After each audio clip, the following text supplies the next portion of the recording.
Welcome back to the channel. We are finally here. We have made it to the Cheltenham Festival. All the months, weeks, felt like years of building up the anti-post has all come down to this. The Supreme kicks us off at 1:30 on Tuesday. I, for one, cannot wait. I'll be sat in front of the TV from about 1 o'clock until 6 o'clock at night watching the action. I cannot wait. The Supreme is going to be a very strong race to get us started, and I'm going to, in this video, talk through a couple of the races before giving my nap selection for day one. That'll be a video posted the night before each day, giving a nap selection, 4 naps from the Tuesday, Wednesday, Thursday, Friday in total. Hopefully we'll be up come the end of the week, but starting off in the Supreme, I cannot wait for the Cheltenham War as the flag drops, and Dynamo has overtaken Constitution Hill as favourite. I think that's probably fair enough. I don't really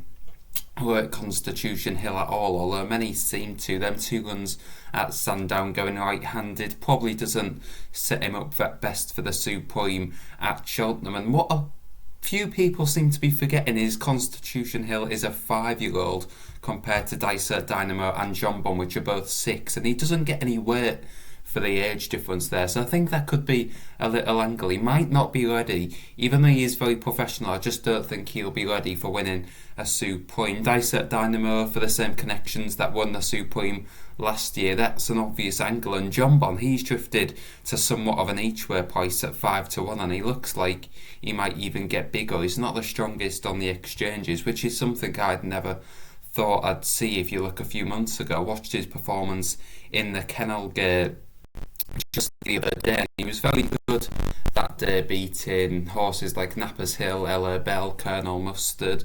I like to move it as well, so I think that performance was quite good. I'm not sure why he is as big as 5-1, and there seems to be a lot of money for Mighty Potter, who, trained by Gordon Elliott, that's his sole representative in the race, beat 3 Stripe Life by a length and a half. That was in December, and the form of that is okay, as 3 Stripe Life has gone on to not match Sir Gerhard, but finish close enough to Sir Gerhard in second. The form of that's okay, but I just don't think Mighty Potter's got enough quality as some of the others shorter in the betting, and I think people who are betting on Mighty Potter, well, just for me, I don't see the angle at all. I'd much rather take the 15-2 about Kilcut than the 13-2 about Mighty Potter, but it's a game of opinions after all, and it's going to be a very good start to the day. The next few races are, of course, the Arkle, which Edward Stones, I think, is the right favourite in this. He might not have the most class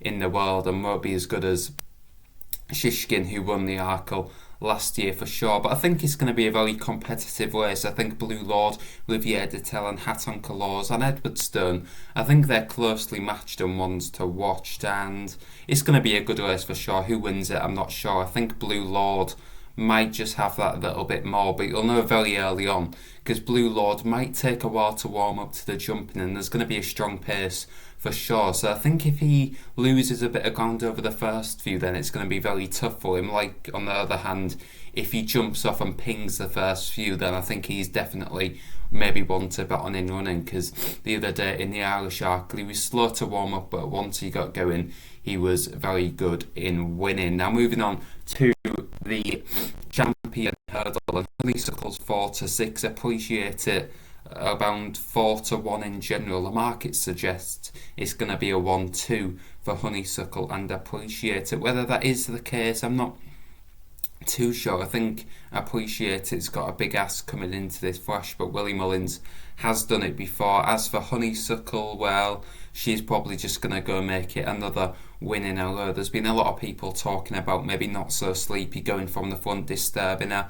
I think she's tactically versatile enough where she could sit anywhere. Rachel Blackmore could put her anywhere, and I think she is still travel nicely enough, jump well, and quick enough the home bend and probably win. Now, one at a big price that I'm not suggesting you to back at all, but Sanoir is a favourite horse of mine. I backed him a couple of years ago when you all remember he won the county hurdle off a mark of 137. Now, he's got so much to find on these terms. He's got about £20 to find with Honeysuckle, but Mark Walsh is the magic man at the moment. This horse is a favourite of mine, so I think at 50 to 1, well, he's not going to come last, put it that way, so I'm hoping he can run well in the colours of JP McManus. And on to my nap of the day actually comes in the last race, the National Hunt Chase, and it's going to be Gunwald Floyd. Now this horse is 2 to 1, maybe short enough, but I think there's definitely still a little bit of value in there. There's only 6 runners in the race. On the ropes is a recent non-runner, and I think Gunwald Floyd will take the world of beating. Quite simply, I think he jumps best out of the horses in this race, and I think he's got the most stamina. I think he'll be staying on the strongest at the end, so it's not the most detailed explanation of all time, but I think he's literally the best jumper and he'll stay the trip. So it's a 3 mile 6 furlong trip, so that's what you need. Nothing flashy, you don't want any speed at all in this one, you just want to be able to jump and stay. He fits the bill, he'd be a bet for me at 2 to 1. Jamie Codd takes the ride, he's not going to be lacking from the saddle, that's for sure. He's had 3 runs this season, a second, a first, and then a recent second. That was in a Grade 1, beaten 8 lengths by Fury Road. That wasn't the worst run of all time, considering he did make an uncharacteristically bad mistake, and I think before that he was very impressive winning the handicap of the 0 to a 150. It was competitive, he won it by 8 lengths off a mark of 145. He's clear on official ratings, everything seems to be in this favour. It's just one that Jamie Codd will bang out in front, 2 to 1. They'll all come to try and pass him. I don't think any of them will stay on strongly enough to get past him, and I think he will win and be the first nap on day 1 that wins at 2 to 1.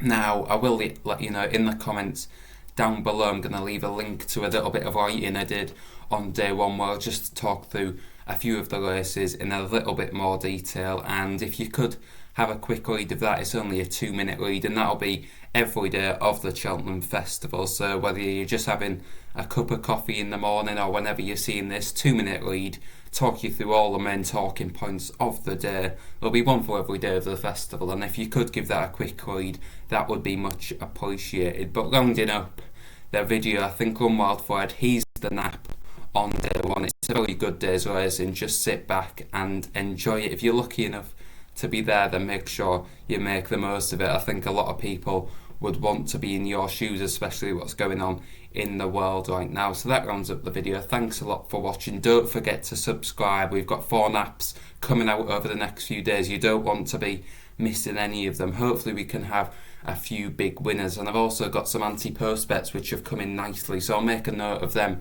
in the next video down below, so maybe you could hop on them even though they are shorter prices though. So thanks for watching, and we'll see you with a preview of day 2.